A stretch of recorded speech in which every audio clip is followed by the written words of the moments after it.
Robert Carver is considered the greatest Scottish composer of the 16th century. Of the choir's special pioneering relationship with Carver, Neil Price told me how, on his recommendation, Douglas Gifford bought 30 copies of Kenneth Eliot's mid-1950s edition and was hooked immediately. The music that we can certainly ascribe to Robert Carver, 5 masses and 2 motets, is found in a single source in the National Library of Scotland, commonly known as the Carver Choir Book.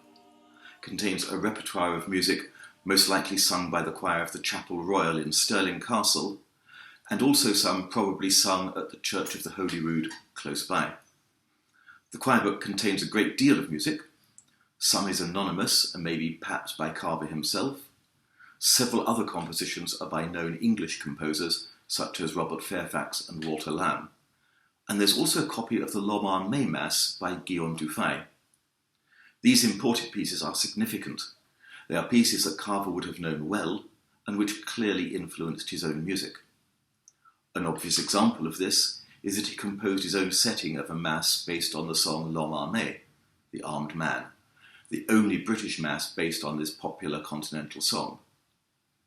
The great Carver scholar Isabel Woods estimated that Carver's setting was copied in as one of the earlier works in the choir book, possibly as early as 1508. It's very easy to imagine Carver, probably in his early 20s, doing his best to show off, for some of the writing, especially in the Agnus Dei, is of dazzling complexity. This work was the first piece by Carver recorded by the Renaissance group, so let's hear them tackling a section of that difficult movement.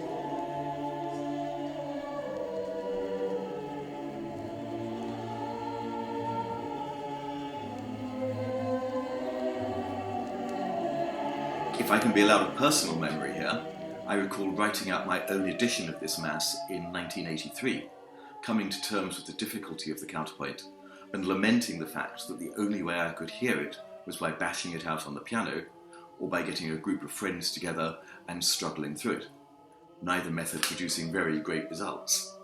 It was wonderful to discover the Wren Group's recording, and I'm pleased to be able to register my gratitude more than 30 years later. There have been more polished recordings of Carver's music since then, but this recording was the great pioneer, a crucial step in raising awareness of his music. However, the main influence on Carver's writing is undoubtedly from English music of this period. The marriage of James IV to Margaret Tudor in 1503 was a spectacular affair, and it was about this time that the Scottish copies of the English music in the choir book were made. At this time, English music was on the grandest scale. Choirs were large and produced a big sound. It was said of the English that they jubilated rather than sang. Characteristics of the music were large architectural building blocks, alternating sections for reduced voices with sections for the full choir, in which the individual vocal lines wove elaborate textures around a slow-moving plain chant cantus firmus. That Carver embraced this style and revelled in it is obvious to anybody who has heard his Mass Dum Sacrum Mysterium, either in the Wren Group's recording or in another version. Here he's writing for no fewer than 10 voices. Let's hear one of those sections from the Mass and take delight in the massive sonorities that Carver is able to conjure up.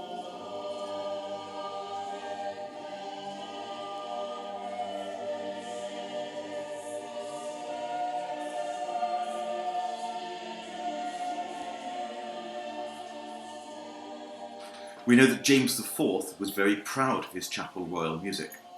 He writes to the Pope of the time of the rich augmentation of divine worship, and continues, "Nowhere are the divine offices so celebrated."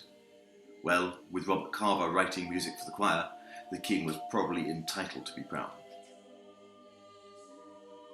Becoming conductor of Wren Group in 1989 meant inheriting a pioneering role in presenting, notably at the Edinburgh Festival, the then little-known music of Robert Carver.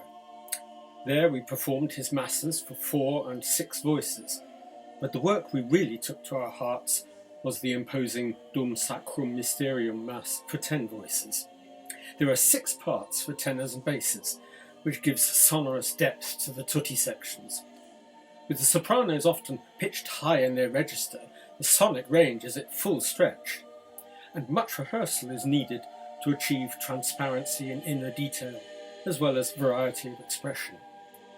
In contrast, the writing in the solo voice sections is very florid and rhythmically complex, a real challenge to the singers involved. To perform this work feels like a great pilgrimage, especially in the context of the fully recreated plain-song liturgy which we presented in Edinburgh.